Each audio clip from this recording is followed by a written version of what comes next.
आदरणीय महोदय, हिंदी के लिए एक अवश्य ही गौरव का विषय है कि उसे भारतीय संविधान ने अखिल भारतीय भाषा का स्थान दिया है।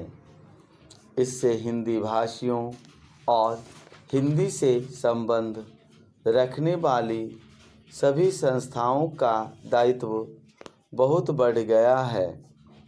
संविधान में हिंदी को यह ऊंचा स्थान दिए जाने का विशेष कारण यह था कि इसके जानने और बोलने वालों की संख्या भारत की दूसरी भाषाओं के जानने वालों से कहीं अधिक है।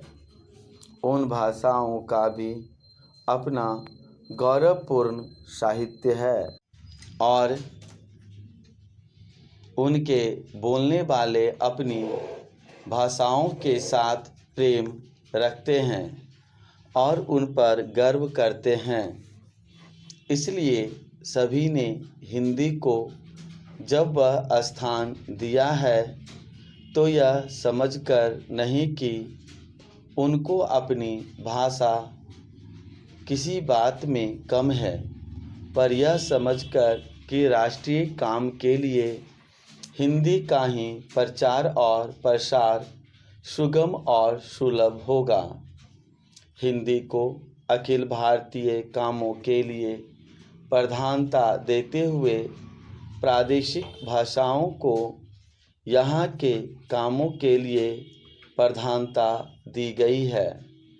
इसलिए यह अनिवार्य है कि जहाँ हिंदी का प्रचार हो वहाँ प्रादेशिक कामों के लिए स्थानीय भाषाओं को भी प्रोत्साहन दिया जाए और वे अपने सीमित क्षेत्र में अपना काम सुचारू रूप से करें।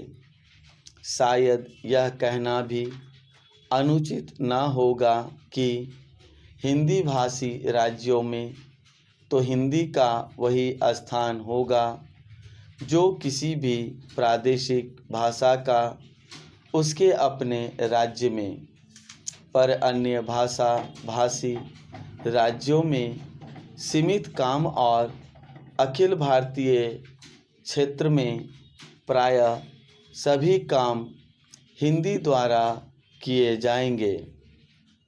हिंदी भाषियों का प्रयत्न यह होना चाहिए कि अहिंदी भाषियों ने जिस सद्भावना से हिंदी को राष्ट्रीय कामों के लिए स्थान दिया है, उसी सद्भावना के साथ वे हिंदी के प्रचार में तत्पर हो। हिंदी को किसी भी प्रादेशिक भाषा से होड़ नहीं है।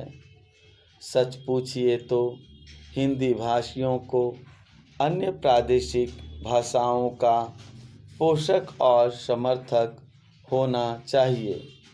जिस प्रकार अहिंदी भाषी हिंदी के पोषक और समर्थक होना चाहते हैं, हिंदी भाषियों के व्यवहार और आचरण से यदि कहीं भूल से भी यह आभासित हुआ कि हिंदी अन्य सभी भाषाओं से अधिक समृद्ध, अधिक परिपुष्ट साहित्य वाली या प्राचीन तथा नवीन विचारों और भावों को व्यक्त करने में अधिक शक्तिशाली भाषा है और इसलिए इसको अधिकार है कि अखिल भारतीय राष्ट्रीय कामों के लिए यह राष्ट्रभाषा मानी जाए, तो इसका फल यह होगा कि अन्य भाषा भाषी हिंदी के प्रति ईर्ष्या करने लगेंगे और जो संविधान चाहता है वह काम पूरा नहीं हो सकेगा और हिंदी उस स्थान को प्राप्त नहीं कर सकेगी जो संविधान ने उसे देने का निश्चय किया है। दूसरे शब्दों में, हमें हिंदी का प्रचार नम्रतापूर्वक करना चाहिए।